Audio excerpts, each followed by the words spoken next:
our kitchen. நான் உங்களுக்கு கீதா கோபிநாத். எல்லாரும் எப்படி இருக்கீங்க? எல்லாரும் ஹெல்த்தியா ஹாப்பியா இருப்பீங்கன்னு சொல்லிட்டு நான் நம்புறேன். சோ இன்னைக்கு நம்மளோட ரெசிபி என்னன்னு சொல்லி பாத்தீங்கன்னா ஹெல்த்தியான கீரை கடையலும் அதுக்கு வந்து சைட் டிஷ்ஷா வந்துட்டு வெஜ் ஃபிஷ் ஃப்ரை அப்படினு கூட சொல்லலாம். அதாவது வாழைக்காய் வந்துட்டு ஃப்ரை பண்ண போறோம். அதோட டேஸ்ட் வந்துட்டு நம்ம ஃபிஷ் ஃப்ரை பண்ணி சாப்பிட்டா எப்படி இருக்குமோ அந்த அளவுக்கு வந்து இதோட டேஸ்ட் இருக்கும். சோ இது வந்துட்டு என்னோட மெத்தட்ல நான் எப்படி பண்றேனோ அதை தான் உங்களுக்கு வந்து போஸ்ட் பண்ண போறேன். சோ மறக்காம நம்ம யூடியூப் சேனலை ஃபர்ஸ்ட் டைம் பாக்குறீங்க அப்படின்னா சப்ஸ்கிரைப் பண்ணுங்க, பெல் ஐகானை பிரஸ் பண்ணி ஆல் கொடுத்துருங்க. மறக்காம லைக் பண்ணுங்க, கமெண்ட் பண்ணுங்க, ஷேர் பண்ணுங்க. வாங்க இப்போ வீடியோக்குள்ள போகலாம். ஸோ ஹர்ஷா பார்த்தீங்கன்னா கீரை கட்டை தூக்கிட்டு தரவே இல்லை, தரமாட்டேன்னு சொல்லிட்டு ஒரே அழுக காலையிலேயே. ஸோ எப்படியே வாங்கிட்டு இந்த மாதிரி கீரையை வந்து நல்லா கிள்ளி நல்லா வாஷ் பண்ணி வச்சுக்கோங்க. கீரையில் மண்ணெல்லாம் இருக்கும், அதனால் நல்லா வாஷ் பண்ணி இந்த மாதிரி எடுத்து வச்சுக்கோங்க. இதுக்கப்புறம் வந்துட்டு ஒரு குக்கர் எடுத்துக்கோங்க. ஸோ குக்கர் எடுத்துகிட்டு அதில் வந்துட்டு நம்ம வாஷ் பண்ணி வச்சுருக்க கீரை எல்லாத்தையுமே வந்து அதில் ஆட் பண்ணிக்கலாம். உங்களுக்கு மெம்பர்ஸ் எவ்வளோ இருக்காங்களோ அந்த அளவுக்கு நீங்கள் கீரை சேர்த்துட்டு, இதில் வந்து நிறையா கூட இருக்கும். நான் வந்து முழுக்கட்டும் சேர்த்துருக்கேன், ஏன்னா பசங்களாம் கீரை நல்லா சாப்பிடுவானுங்க, அதனால் முழுக்கட்டுமே நான் சேர்த்துருக்கேன். உங்களுக்கு எவ்வளோ தேவையோ அந்த அளவுக்கு நீங்கள் சேர்த்துட்டு பாதி கூட நீங்கள் பொரிச்சிக்கலாம். இப்போ இது கூட வந்துட்டு நான் பாசிப்பருப்பு துவரம்பருப்பையும் சேர்த்து நல்லா வாஷ் பண்ணி அதையும் வந்து இந்த கீரையோடய சேர்த்து வச்சுருக்கேன். ஸோ அதுக்கப்புறம் பார்த்திங்கன்னா இது கூட வந்துட்டு ஒரே ஒரு பெரிய சைஸ் வெங்காயத்தை இந்த மாதிரி கட் பண்ணி சேர்த்துக்கோங்க. அது கூடவே வந்துட்டு ஒரு பழம் தக்காளி, நல்லா ஒரு மீடியம் சைஸ் இருக்க ஒரு தக்காளியை எடுத்துகிட்டு இந்த மாதிரி கட் பண்ணி சேர்த்துக்கோங்க. இது கூட வந்துட்டு பச்சை மிளகாய் காரத்துக்கு ஏற்ற மாதிரி நீங்கள் சேர்த்துக்கோங்க. பூண்டு ஒரு 5 பல் சேர்த்துக்கோங்க. இது கூடவே வந்துட்டு கொஞ்சமாக ஜீரமிளகு, அதுக்கப்புறம் ஒரு 1/2 டீஸ்பூன் வந்துட்டு மஞ்சள்தூள் சேர்த்துக்கலாம். பெருங்காயம் கொஞ்சம் ஒரு டீஸ்பூன் அளவுக்கு சேர்த்துட்டு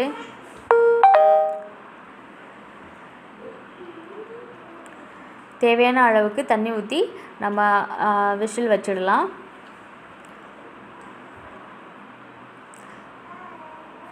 ஸோ இந்த அளவுக்கு வந்துட்டு நம்ம எல்லாமே ரெடி பண்ணி அடுப்பை ஆன் பண்ணிவிட்டு நம்ம குக்கர் எல்லாம் ரெடி பண்ணி வச்சுருக்கேன். அதெல்லாம் குக்கர் க்ளோஸ் பண்ணிவிட்டு நான் வந்து 4 விசில் வைப்பேன், அப்போ தான் நல்ல கீரை வந்து வெந்திருக்கும். ஸோ 4 விசிலுக்கு அப்புறம் நம்ம வந்து பார்க்கலாம். அதுக்கு முன்னாடி வந்துட்டு நான் வந்து கீரை வந்து ஒரு சைடு வேகட்டும். அதுக்கப்புறம் வந்து நான் வந்து வாழைக்காய் வந்துட்டு இந்த மாதிரி ரவுண்ட் ஷேப்பில் கட் பண்ணி எடுத்து வச்சுருக்கேன். இதை வந்துட்டு மசாலாலாம் ஆட் பண்ணி ஒரு 10 மினிட்ஸ் வந்து அது நல்லா ஊறணும். அதுக்காக அந்த கீரை வேகிற சமயத்தில் வந்துட்டு நான் இந்த மாதிரி ரெடி பண்ணி வச்சுக்கலாம்னு சொல்லிட்டு எல்லாத்தையுமே கட் பண்ணி வச்சுருக்கேன். ஸோ இது கூட வந்துட்டு ஒரு 1/2 டீஸ்பூன் வந்து மஞ்சள்தூள், 1 ஸ்பூன் வந்துட்டு மிளகாத்தூள், கரம் மசாலா 1 ஸ்பூன் சேர்த்துக்கோங்க. பெருங்காயம் செரிமானத்துக்காக ஒரு டீஸ்பூன் சேர்த்துக்கோங்க. உப்பு தேவையான அளவு சேர்த்துக்கோங்க. இஞ்சி பூண்டு பேஸ்ட்டு ஒரு 1/2 ஸ்பூன் எடுத்துக்கோங்க. ஸோ எண்ணெய் வந்துட்டு தேவையான அளவு விட்டுட்டு எல்லாத்தையும் நல்லா மிக்ஸ் பண்ணி ஒரு 10 மினிட்ஸ் நல்லா அது வந்து அந்த மசாலாலாம் நல்லா அந்த வாழைக்காயில் வந்துட்டு இறங்கணும். அதாவது 10 மினிட்ஸ் நல்லா மிக்ஸ் பண்ணி ஊற வச்சுடுங்க. அது ஊறுற சமயத்தில் நம்ம கீரை இல்லை சாப்பாடு செய்கிறது இல்லை மற்ற வேலைங்க ஏதாவதுனா நம்ம பார்த்துக்கலாம். ஸோ இந்த மாதிரி நல்லா மிக்ஸ் பண்ணி எடுத்து வச்சுக்கோங்க. ஸோ இந்த மாதிரி ரெடி ஆகிடுச்சு. இதை எடுத்து ஒரு ஓரமாக வச்சிடலாம். இப்போ பார்த்தீங்கன்னா கீரை நல்லா வெந்து இங்கே பாருங்கள் எப்படி வந்திருக்குன்னு, பருப்பு எல்லாமே நல்லா வெந்திருக்கு. ஸோ இதை வந்துட்டு நம்ம தண்ணி லைட்டாக இருக்குது அதை வடிகட்டிட்டு நல்லா மசிச்சு விட்டுக்கலாம். நமக்கு கீரைக்கு தேவையான அளவு உப்பு சேர்த்துக்கோங்க. சேர்த்துட்டு எல்லாத்தையும் நல்லா மசிச்சு விட்டுக்கோங்க.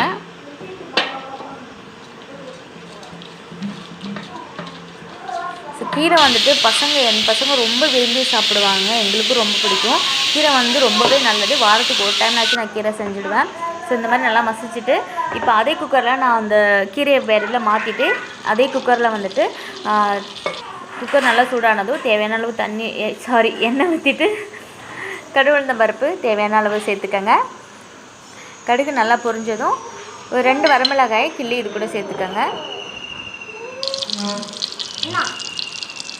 எனக்கு வந்து பசங்க இங்கே வந்து பேசிகிட்டு இருக்கிறனால எனக்கு ஒன்றும் புரியல. ஸோ இது கூட வந்துட்டு நம்ம மசிச்சு வச்சுருக்க கீரையை வந்து ஆட் பண்ணிடலாங்க. அவ்வளோதான், ரொம்ப சிம்பிளான மெத்தட் தான், ரொம்பவே சூப்பராக இருக்கும்.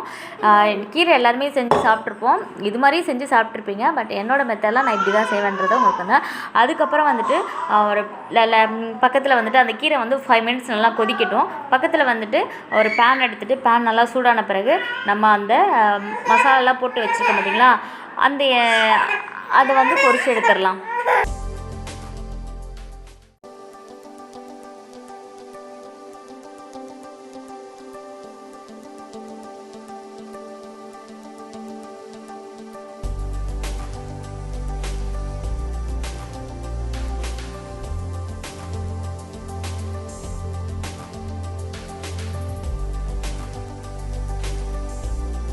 ஸோ இப்போ பார்த்தீங்கன்னா அந்த வாழைக்காயெல்லாம் நல்லா வந்து சூப்பராக ரெடி ஆகிடுச்சு. நம்ம இப்போ அதை வந்து பிளேட்டுக்கு ட்ரான்ஸ்ஃபர் பண்ணி டேஸ்ட் எப்படி இருக்குன்னு சொல்லி பார்த்துடலாம் வாங்க.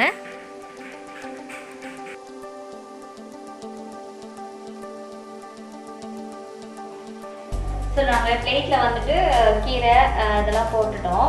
ஸோ நான் அவனுக்கு கௌதம் வந்து ஊட்டி விட்டு டேஸ்ட் எப்படி இருக்குன்னு மட்டும் அவனுக்கு சொன்னேன்.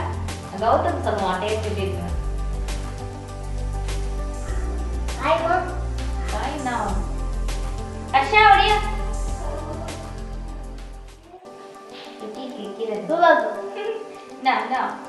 இது இது டேஸ்ட் பண்ணு. என்னது இது? என்ன காய்?